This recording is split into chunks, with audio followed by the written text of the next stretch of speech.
नमस्कार विद्यार्थी मित्रांनो, स्कॉलरशिप आणि बरंच काही या आपल्या यूट्यूब चॅनलमध्ये तुम्हा सर्वांचं पुन्हा एकदा मनापासून स्वागत। आज आपण इयत्ता तिसरीसाठी गणितचा जो पुढचा घटक आहे तो पाहणार आहोत, ते म्हणजे गुणाकारावर आधारित कशा प्रकारे गणित तुम्हाला येतात हे मी आज सांगणार आहे। त्यापूर्वी जर चॅनलवर नवीन असाल तर चॅनलला सबस्क्राईब करा, कारण आपल्या चॅनलवर तुम्हाला मंथन स्कॉलरशिप तसेच तुमच्या वर्गातले ज्या परीक्षा असतात, शालेय परीक्षा, त्यांचे उपयुक्त व्हिडिओ पाहायला मिळतील। तर पहा, आता गुणाकाराची उदाहरणं सोडवण्यासाठी सर्वात महत्त्वाचं म्हणजे तुमचे पाढे पाठ असायला हवेत। मी तर प्रत्येक व्हिडिओमध्ये सांगत असते 25-30 पर्यंत पाढे रोज म्हणा, पाहून म्हटल्याने ते पाठ होतात। तर पहा, जाऊया आपण व्हिडिओकडे। तर आता मी इथे एक साधं उदाहरण लिहून घेतले। 8 गुणिले 6 बरोबर 6 8 48 किंवा 8 सक 48। तर या 8ला काय म्हणायचं? गुण्य म्हणतात। ज्याचा आपण पाढा म्हणतो त्याला गुणक म्हणतात आणि आलेल्या उत्तराला काय म्हणतात? गुणाकार। कधी कधी या शब्दांवर आधारित सुद्धा तुम्हाला प्रश्न विचारला जातो की या उदाहरणामध्ये गुणक कोणता आहे, म्हणजे विचारण्याची शक्यता असते। शक्यतो थोडीशी फिरून विचारलेली उदाहरणं असतात, तरी पण आपल्याला हे शब्द माहीत पाहिजे की ज्याला गुणायचंय त्याला गुण्य म्हणायचं, ज्याचा आपण पाढा म्हणतो म्हणजे ज्याने गुणायचं आहे त्याला गुणक म्हणतात आणि आलेल्या उत्तराला काय म्हणतो आपण? गुणाकार असे म्हणतो। तर पहा, आता उदाहरणांकडे वळूया। खालीलपैकी कोणत्या संख्येच्या पाढ्यात एकक स्थानी 5 हा अंक येईल? आता एकक स्थानी 5, मग 7चा पाढा म्हणून बघा पटकन। 7 5 35 म्हणजे 3वर 5, मग एकक स्थानी 5 येतोय का? येतोय। पुढचा पाढा म्हणत असायची गरज आहे का? नाही। 6चा बघा, 6च्या पाढ्यामध्ये येतोय का 5? 6 की 6 6 2 12 6 3 18 नाही येत 6च्या पाढ्यात। 4च्या पाढ्यात सुद्धा नाहीत। 3च्या पाढ्यात मात्र 3 5 15 म्हणजे एकक स्थानी 5 येतोय। मग अ आणि ड अशी जिथं उत्तर असेल की अ आणि ड बरोबर, ते असणार आहे तुमच्या प्रश्नाचं उत्तर। आता इथं छोटं उदाहरण म्हणून छोटे पाढे घेतले, ते तुम्हाला एखाद्या वेळेस म्हणजे 2 अंकी संख्येचा पाढा सुद्धा विचारला जाऊ शकतो। यानंतर 7 गुणिले स्टार, तर खाली 0 आले। सोबतच्या उदाहरणात स्टारच्या जागी कोणता अंक येईल? हे उदाहरण अगदी सोपं असतं, याच्यामध्ये अजिबातही तुम्हाला काहीही सोडवत बसायचं नाही। तर 0 केव्हा येतो? कोणत्याही संख्येला 0ने गुणलं किंवा 0ला कोणत्याही संख्येने गुणलं तर गुणाकार काय येतो? 0 येत असतो। म्हणजे याचं उत्तर काय असणार आहे? आपलं पर्याय क्रमांक 3। आता पहा, हे तुम्हाला सगळीकडेच लागू होणार आहे, म्हणजे फक्त लक्षात ठेवा, एकतर 7 गुणिले 0 केलं तरी 0 येणार किंवा 0 गुणिले 7 केलं तरीही 0 येणार। म्हणजे कोणत्याही गुणाकाराच्या क्रियेमध्ये जेव्हा 0 असतो तेव्हा उत्तर काय येतं? 0 येतं। तर इथे कोणतंही कच्चं काम न करता फक्त हा नियम लक्षात ठेवा आणि लगेचच 2 ते 3 सेकंदामध्ये तुम्हाला तुमचं उत्तर मिळून जाणार आहे। पुढचं उदाहरण पाहूयात। एका संख्येच्या 6 पटीतून त्याच संख्येची 5 पट वजा केली असता बाकी 4 उरते, तर ती संख्या कोणती?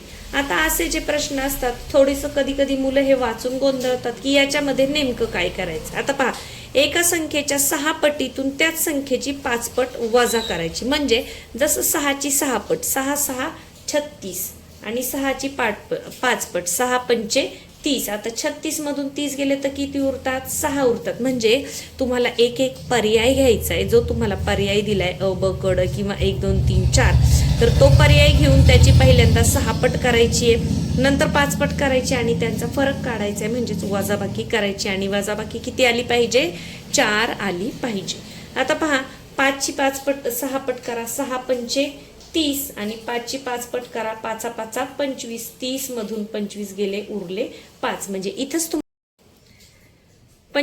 30 मधून 25 गेले, किती उरले? 5। आपल्याला किती उरायला हवंय? 4 उरायला पाहिजे। आता पहा, 4ची 6 पट करा, 6 चोक 24 आणि वजा 4ची 5 पट करा, 4 पंचे 20, 24 मधून 20 गेले, उरले किती? 4। आणि आपल्याला किती बाकी उरायला हवी आहे? 4च उरायला हवी। म्हणजे तुमचं उत्तर काय आहे? पर्याय क्रमांक 3। चौथा पर्याय तपासत बसायचं नाही। जर पहिल्याच पर्यायात उत्तर सापडलं तर बाकीचे पर्याय चेक करण्यामध्ये आपला वेळ घालवायचा नाही, कारण आपल्याला एका प्रश्नासाठी 1 मिनिट इतका वेळ आपल्याला दिलेला असतो। तरीही समजावं म्हणून मी सांगते, पहा, 3ची 6 पट म्हणजे 6ने गुणा, 6 त्रिक 18 आणि 3ची 5 पट 3 5 15, 15तून 18तून 15 गेले तर किती उरतात? 3 उरतात आणि आपल्याला किती उरायला हवेत? 4 उरायला हवेत। तर आता हे प्रत्येक वेळेस लिहित बसायचं नाही, तोंडी सुद्धा तुम्ही करू शकता। 36 मधून 30 गेले 6 उरतात, मग हे उत्तर नाही। 30 मधून 25 गेले 5 उरतात, मग हे उत्तर नाही. 24 मधून 20 गेले तर 4 उरतात.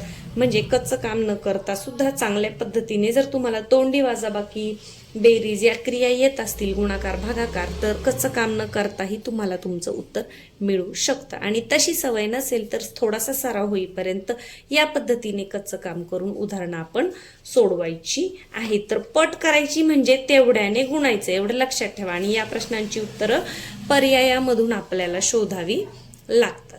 यानंतर पुढचा प्रश्न पहा. माधव 1 मिनिटामध्ये 25 बैठका काढतो, तर तो 8 मिनिटात किती बैठका काढेल? अगदी सोपा आहे, गुणाकार करायचा आहे. 1 मिनिटामध्ये 25 काढतो, मग 8 मिनिटामध्ये 25 गुणिले 8 करा. 25 8 200 किती काढेल? 200. पर्याय क्रमांक 3 हे असणार आहे तुमचं उत्तर. आता पहा, 25चा पाढा मला येत होता म्हणून 25 8 200 मी डायरेक्ट केलं. जर तुम्हाला 25चा पाढा येत नसेल तर 25 गुणिले 8 करा आणि एका एका अंकाने गिणून घ्या. 8 45 0, हातचे आले 4, 8 दुने 16 आणि 4 20. पहा आलं 200. पण उत्तम पर्याय म्हणजे पाढे रोज म्हणा, परीक्षेला अजून भरपूर वेळ आहे. पाढे पाठ असले की आपलं अगदी एका सेकंदामध्ये उत्तर येऊन जातं. पुढे पहा, 78 गुणिले 0 गुणिले 6. पहा आता हे उदाहरण दिसायला मोठं दिसतं, 3 संख्यांचा गुणाकार दिलेला आहे, परंतु मी सांगितलेला नियम जर तुमच्या लक्षात असेल तर तुम्हाला हे गणित अजिबातही सोडवावं लागणार नाही. याचं उत्तर काय असणार आहे? 0. कारण जेव्हा कोणत्याही संख्येला 0ने गुणलं किंवा 0ला कोणत्याही संख्येने गुणलं तर उत्तर 0च येणार आहे. 78 गुणिले 0 0च आणि 6 गुणिले 0 0. मग इथे सोडवत बसायची गरज आहे का?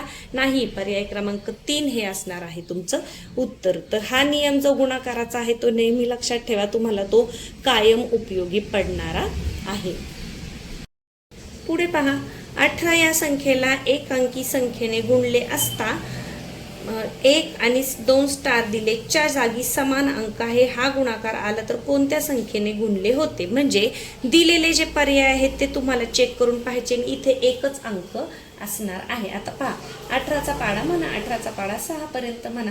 8 पंच 90, 8 7 अष्टोदर्श म्हणजे 108. आता आम्ही जेव्हा लहान होतो तेव्हा याच पद्धतीने पाढे म्हणत होतो, म्हणून मला तशी सवय आहे. तर तुम्ही तुमच्या पद्धतीने म्हणा 108. मग इथे 0 आणि 8 होतंय का? नाही, इथे समान अंक असला पाहिजे. 8 8 44 144 म्हणजे पहा हे ते उत्तर असणार आहे ब, कारण स्टारच्या जागी समान अंक आलेला आहे 4 4. आता पहा 18 1 18. आता पहा 18 चौक किती आहे? 72 आहे, म्हणजे हे उत्तर नसणार आहे. 18 1 18च आहे, म्हणजे हे सुद्धा उत्तर नाही. तर आपलं उत्तर काय आहे? 8 8 44 म्हणजे 144. तर कशाने गुणलं होतं 18ला? पर्याय क्रमांक 2 किंवा ब, तो गोल तुम्ही तिथे रंगवायचा आहे. पुढे पहा, वरचं एक उदाहरण राहिले. 10 रुपये नोटांच्या एका बंडलमध्ये काही नोटा आहेत. आता काही आहेत म्हणजे किती आहेत हे आपल्याला माहित नाही. त्यांची एकूण किंमत पुढील पैकी कोणती असू शकेल? हे सुद्धा उत्तर सोडवत बसायची गरज नाही. सगळ्या नोटा 10च्या आहेत तर एकक स्थानी 5 येईल का? नाही. 5 येईल का? नाही. 5 येईल का? नाही. तर एकक स्थानी 0 हे असणार आहे तुमचं उत्तर. म्हणजे त्या किती नोटा असणार आहे? 410 इतकी रक्कम त्याच्यामध्ये असणार आहेत. आणि नोटा किती असणार आहेत? 41. अगदी सोपं आहे. 41 गुणिले 10 केले तर 410 येते. म्हणजे असं उदाहरण आलं तर तिथे आपण गुणत बसायचं नाही किंवा भागत बसायचं नाही. एकक स्थान पाहून सुद्धा तुम्ही उत्तर सोडवू शकता. पुढे पहा, सोबतच्या उदाहरणामध्ये ग आणि म या ठिकाणी अनुक्रमे कोणते अंक असतील? अनुक्रमे म्हणजे अगोदरचा जो अंक आहे तो ग आणि नंतरचा आहे तो म. लक्षात ठेवा, अनुक्रमे म्हणजे हा जो क्रम दिला याच पद्धतीने ग म, हा ग म ग म या पद्धतीने. ज्यांना माहित नाही त्यांच्यासाठी मी सांगत आहे. आता पहा, 8 मध्ये 4 मिळवले. 8 आणि 4 किती होतात? 8 आणि 4 नाही सॉरी, गुणाकाराचं उदाहरण आहे. 4 8 32 2 हातचे आले 3 म्हणजे ग. आता आपण काय केलं पहा, 4 8 32 2 हातचे आले 3. आता 4 आणि 3 ला गुणायचे का? नाही. तर इथे ग, मग ग च्या जागी 2 ठेवून पहा. 4 दुने 8, मग 2 हातचे मिळवा 9 10 11 येते का? इथं 11 आहे का? नाही. म्हणजे हा पर्याय नाही उत्तर. आता पुन्हा ग च्या जागी 3 ठेवून पहा. 4 त्रिक 12 13 14 15 इथे दिसते का? 15 येईल का? नाही. इथे 3 आलं पाहिजे. मग पुढचा पर्याय घ्या. इथे गच्या जागी 4 ठेवून बघा, आता मी तुम्हाला लिहून दाखवते. 4 चौक 16, 17, 18, 19. इथे आहे का 19? नाही, म्हणजे हे सुद्धा आपलं उत्तर नाही. गच्या जागी 5 ठेवून पहा. 4 पंचे 20, 20 आणि 3 23. म्हणजे इथे किती येणार आहे? 23. म्हणजे म ची किंमत असणार आहे 2. तर आपलं उत्तर काय आहे? पर्याय क्रमांक 4. तर पर्यायामध्ये जे अंक आहेत ते तुम्हाला तिथे ठेवायचे आहेत आणि मग या पद्धतीने उत्तर शोधायचं आहे. ग ची किंमत आहे 5 आणि म ची किंमत आहे 2. सुरुवातीला हा गुणाकार करून घ्या. 4 8 32, 2 हातचे आले 3. मग ग च्या जागी एक एक किंमत ठेवा. 2 ठेवून पाहिलं. 4 दुने 8, 9 10 11, म्हणजे इथे 11 नाहीये. पुन्हा 3 ठेवून पाहिलं. 4 त्रिक 12, 13 14 15, हाचा मिळवतो ना आपण. मग 15 आहे का? इथं नाही. मग 4 ठेवून पाहिलं. 4 चौक 16, 17 18 19, हे पण नाही जमत. मग 5 ठेवून पाहिलं. 4 पंचे 20, 20 आणि 3 23. मग 2 आणि 3, म्हणजे म ची किंमत असणार आहे 2. तर याच पद्धतीची उदाहरणं परीक्षेला कधीही विचारली जातात. तर तोंडी पटापट क्रिया करायच्या आहेत आणि पर्याय तुम्हाला काय करायचे? पडताळून किंवा तपासून पाहायचे आहे. आता पहा, साक्षी दरमहा 75 रुपयाची बचत करते. दरमहा एका महिन्याला 75 रुपयाची बचत करते. तर ती पाऊण वर्षामध्ये किती बचत करेल? प्रश्न अतिशय सोपा आहे. फक्त तुम्हाला पाऊण वर्ष म्हणजे किती महिने हे माहीत असलं पाहिजे. 1 वर्ष म्हणजे किती? 12 महिने. अर्ध वर्ष म्हणजे किती? 12चे अर्धे 6 महिने. मग पाव वर्ष म्हणजे किती? 6चे अर्धे 3, म्हणजे 3 महिने म्हणजे पाव झाला. आता आपल्याला पाऊण म्हणजे 12ला 3 कमी म्हणजे किती महिने पाहिजेत?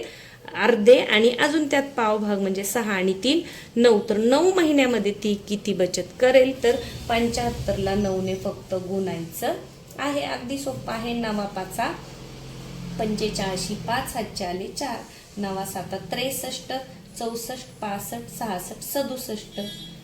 आता पहा 675. मग 675 म्हणजे काय आहे?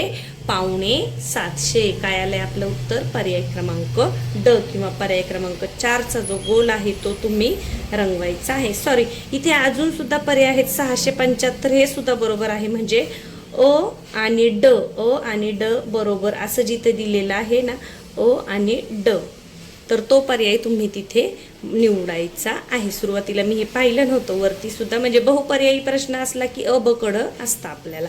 तर काय केलं मी? पाऊण वर्ष म्हणजे किती हे आपल्याला माहीत पाहिजे. जर आपल्याला दिलं असतं की पाव वर्षामध्ये, तर आपण 3च महिन्यांनी म्हणजे 3ने गुणलं असतं.